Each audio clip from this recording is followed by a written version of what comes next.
आज की एक्सप्लेनेशन है ज़ॉम्बी मूवी पर जिसका नाम है ज़ॉम 100 bucket list of the dead, जिसे नेटफ्लिक्स पर रिलीज किया गया है। मूवी की स्टार्टिंग में हम एक लड़के को ज़ॉम्बी से बचकर भागते हुए देखते हैं, जो कि कह रहा था कि आखिरकार इन लोगों को हो क्या गया है, यानी क्या ये लोग वाकई ज़ॉम्बी बन गए हैं। कि तभी दो ज़ॉम्बीज उसके आगे आकर गिरे, लेकिन वो उनसे बच गया और कहने लगा कि मेरा पीछा छोड़ दो, मुझे अपने ऑफिस जाने में देर हो रही है। और बस फिर इसी के साथ सीन्स कट हुए, जिसके बाद स्टोरी को हम एक साल पीछे से देखते हैं, जब ज़ॉम्बी अटैक स्टार्ट नहीं हुआ था। ये लड़का इस मूवी का मेन लीड है और इसका नाम है अकीरा। और आज वो बहुत ज्यादा एक्साइटेड था क्योंकि आज उसके जॉब का पहला दिन था। उसकी बहुत बड़ी कंपनी में जॉब लगी थी और वो रास्ते में बता रहा था कि मैंने खुद से ही ऑफिस लाइफ को चूज किया है क्योंकि मुझे लगता है कि यही जीने के लिए बेस्ट है। इसके बाद वो ऑफिस पहुंचता है, जहां उसके बॉस और सभी लोग उसका वेलकम करते हैं और उसे सबसे इंट्रोड्यूस करवाया गया कि ये हमारी कंपनी का न्यू जूनियर अकीरा है। यहाँ कोसुगी नाम का एक चीफ था जिसके नीचे अकीरा को काम करना था। इसके बाद अकीरा अपनी सीट पर बैठ जाता है, जहाँ उसे साउरी नाम की एक लड़की भी मिलती है, जिससे अकीरा पहली ही नजर में पसंद करने लगता है क्योंकि उसका नेचर काफी अच्छा था। और फिर शाम को आफ्टर वर्क सभी लोग पार्टी करने पहुंचते हैं, जहां अकीरा बहुत खुश था। अकीरा को लग रहा था कि उसके सभी सीनियर्स बहुत अच्छे हैं, लेकिन उसकी खुशी तब खत्म हुई जब कोसुगी उसे बताता है कि वो लोग घर नहीं बल्कि कंपनी जा रहे हैं क्योंकि बहुत सारा काम बाकी है। और अब अकीरा को पता चलता है कि ये कंपनी अपने एम्प्लॉयज को इतना काम देती है कि उन्हें रात में भी काम करना पड़ता है। और फिर एक के बाद एक सभी सीनियर्स अकीरा को काम देने लगे, जिसकी वजह से उसे पूरी रात ओवरवर्क करना पड़ा। रात में सीनियर्स भी घर नहीं गए थे बल्कि वहीं सो गए थे, पर अकीरा सो तक नहीं पाया था, बस नॉन स्टॉप काम करता ही गया। सेकेंड डे भी अकीरा के साथ ऐसा ही हुआ। उसका काम अब तक खत्म नहीं हुआ था क्योंकि उसके सीनियर्स एक काम खत्म होते ही उसे दूसरा काम देते जा रहे थे, जिसकी वजह से अकीरा को दूसरे दिन भी ओवरवर्क करना पड़ा। अकीरा पूरे 2 दिन 2 रात काम करने के बाद अपने घर वापस आया, जिसकी ऐसी हालत देख उसके पड़ोस के अंकल भी हैरान हुए। अकीरा घर आकर कहने लगा कि मैंने बिल्कुल भी ऐसा इमेजिन नहीं किया था कि ऑफिस में ऐसा होता है, ये तो बिल्कुल हेल जैसा है। और फिर वो सो गया। वो सिर्फ 2 घंटे ही सो पाया था और फिर वापस काम पर आ गया। फिर उसके साथ वही सब स्टार्ट हो गया, बस नॉन स्टॉप काम।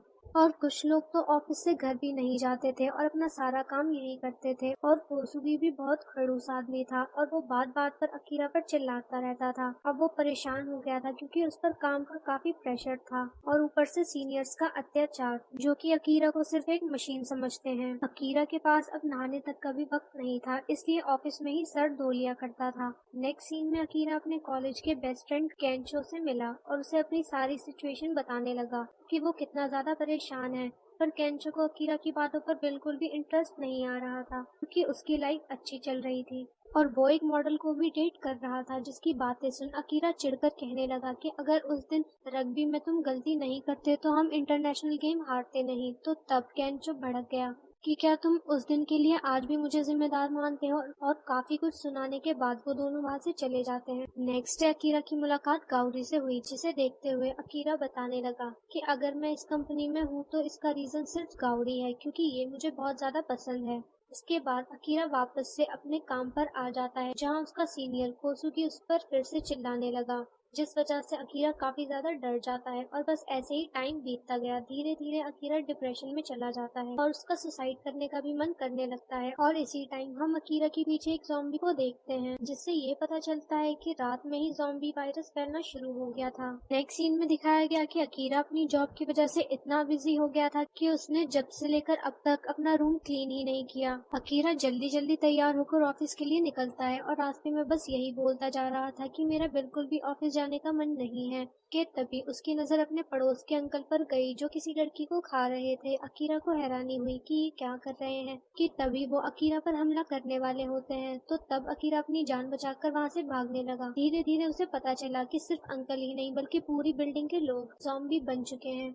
अकीरा को समझ ही नहीं आ रहा था कि ये ज़ॉम्बीज कहाँ से आए। वो बहुत ज्यादा डरा हुआ था कि अगर वो ऑफिस के लिए लेट हुआ तो उसे उसके सीनियर से डांट पड़ेगी। कि तभी 2 ज़ॉम्बीज उसके सामने आकर गिरे, लेकिन वो उन पर से कूदकर भाग गया और फिर जैसे तैसे बिल्डिंग के छत पर आ गया और फिर एक बैरियर से कूदकर अपनी जान बचा ली। इसके बाद अकीरा के ठीक ऊपर से एक प्लेन गुजरता है, जिसमें बुरी तरह से आग लगी हुई थी। अकीरा देखता है कि पूरे शहर में तबाही मची हुई है और लगभग सभी लोग ज़ॉम्बीज बन चुके हैं, जिसका मतलब है कि अकीरा को को आज काम पर नहीं जाना पड़ेगा। और ये सोचकर वो खुशी के मारे जोर जोर से चिल्लाने लगा कि अब मैं फ्रीडम वाली लाइफ जी पाऊंगा, यानी अब मैं अपने हिसाब से जीऊंगा जैसे कि मैं जीना चाहता हूँ। अभी अकीरा खुश हो ही रहा था कि तभी उसे साउरी की चिंता होती है कि कहीं वो मुसीबत में तो नहीं, मुझे उसे बचाना चाहिए। तो वो उसे मैसेज करके पूछता है कि तुम ठीक तो हो। तब साउरी उसे अपनी लोकेशन भेजती है